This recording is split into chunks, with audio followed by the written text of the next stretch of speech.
बीते दिन 20 मार्च को दिल्ली में पूरे तामझाम के साथ शरद यादव की पार्टी लोकतांत्रिक जनता दल का विलय आरजेडी में हो गया। शरद यादव ने खुद कहा कि यह विपक्षी एकता की शुरुआत है।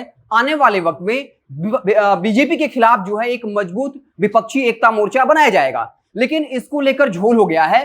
अब इस विलय को लेकर कई तरह के सवाल खड़े किए जा रहे हैं। ये कहा जा रहा है कि जिस पार्टी का विलय हुआ है इसमें पूरा झोल है, क्योंकि खुद शरद यादव ही इस पार्टी के मेंबर नहीं है। क्योंकि आपको बता दें कि लोकतांत्रिक जनता दल का गठन 2018 में हुआ और आपको याद होगा 2019 के लोकसभा चुनाव में शरद यादव आरजेडी के टिकट पर लोकसभा चुनाव लड़े थे।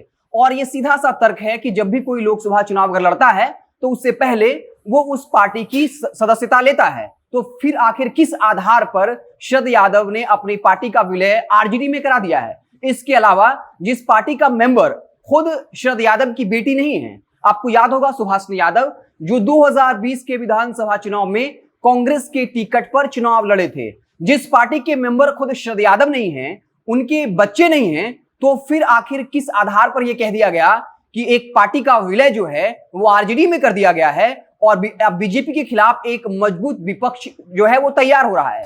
आपको बता दें कि इसके अलावा इस पार्टी के कई और नेता हैं जिसके नाम का जिक्र करना चाहेंगे। रमई राम, अर्जुन राय, उदय नारायण चौधरी, ये भी पहले ही आरजेडी में शामिल हो चुके हैं। तो कल जो कुछ भी तामझाम हुआ, एक माहौल बनाया गया कि बीजेपी के विपक्ष में एंटी में एक मजबूत जो है विपक्ष बनाया जा रहा है। इसकी सच्चाई यही है कि इस पार्टी के नेता न तो खुद जो है वो शरद यादव है, न उनके बच्ची बच्चियां हैं जिनका करियर वो सेटल करना चाहते हैं, और मकसद भी यही है। ये कहा जा रहा है कि शरद यादव जो है चाहते हैं कि उनको फिर से राज्यसभा भेजा जाए। और दिलचस्प बात यह है कि वो राज्यसभा इसलिए जाना चाहते हैं क्योंकि उनके पास रहने के लिए मकान नहीं है। ये भी अजीबोगरीब है कि जब हजारों विद्यार्थी 7 साल पहले किसी परीक्षा का फॉर्म भरता है, मेहनत करता है और सरकार उसका रिजल्ट नहीं देती है, और जब वो नौकरी मांगने जाता है तो सड़कों पर उसे दौड़ाकर पीटा जाता है। लेकिन राज्यसभा अगर किसी को भेजा जाता है तो मकसद होता है कि वो क्षेत्र विशेष के मुद्दे को उठा पाए, पूरे जोर शोर से सदन में इस बात को रख पाए। शरद यादव की तबियत काफी खराब है, लेकिन वो चाहते हैं, जीतन राम मांझी चाहते हैं कि शरद यादव को राज्यसभा इसलिए भेजा जाए ताकि उनको रहने के लिए मकान मिल जाए। हालांकि बता दें कि ये बात कही जा रही है, पहले तो कहा जाता है कि तेजस्वी यादव ने आश्वस्त किया था कि शरद यादव को राज्यसभा भेजा जाएगा, लेकिन अब आरजेडी के कुछ नेता दबी जुबान से सच्चाई बयां कर रहे हैं। वो ये कह रहे हैं कि जुलाई के महीने में 5 सीटें खाली हो रही हैं, जिनमें से 2 भाजपा, 1 जेडीयू और 2 आरजेडी को मिलेगा। एक तो मीसा भारती के लिए फिक्स है, क्योंकि स्वाभाविक है कि वो लालू यादव की बेटी हैं, तो जो है उनको 1 सीट मिलेगी।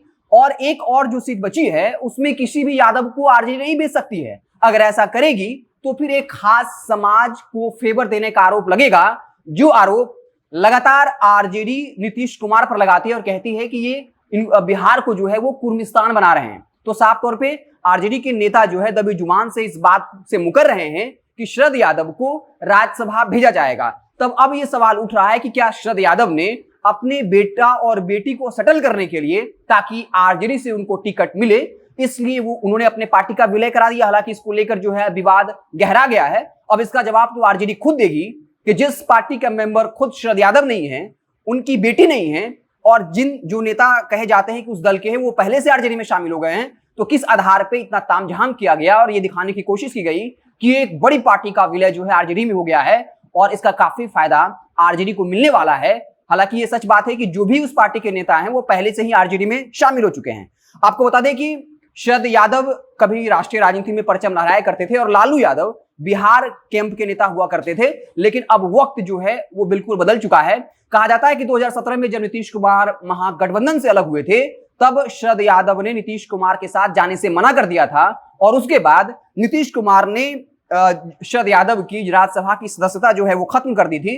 हालांकि उसके बाद शरद यादव ने कोर्ट में चुनौती दी थी और कोर्ट ने कहा था कि जब तक इस पर सुनवाई नहीं हो जाती तब तक शरद यादव दिल्ली के 7 तुगलक रोड स्थित सरकारी बंगले में रह सकते हैं। लेकिन अब जुलाई में उनका कार्यकाल खत्म होने वाला है और शरद यादव जी को इस बात की चिंता है कि अगर राज्यसभा का कार्यकाल खत्म हो गया तब उनके पास रहने का मकान नहीं है। और इसलिए अब ये खबर चल रही थी, रामांजी ने खुद इसकी पैरवी की थी कि चूंकि शरद यादव के पास रहने के लिए मकान नहीं है, इसलिए उनको फिर से राज्यसभा सांसद बना दिया जाए। हालांकि आरजेडी अब इस बात से मुकर रही है और कह रही है कि संभव ही नहीं है कि 2 यादव को राज्यसभा भेजा जाए।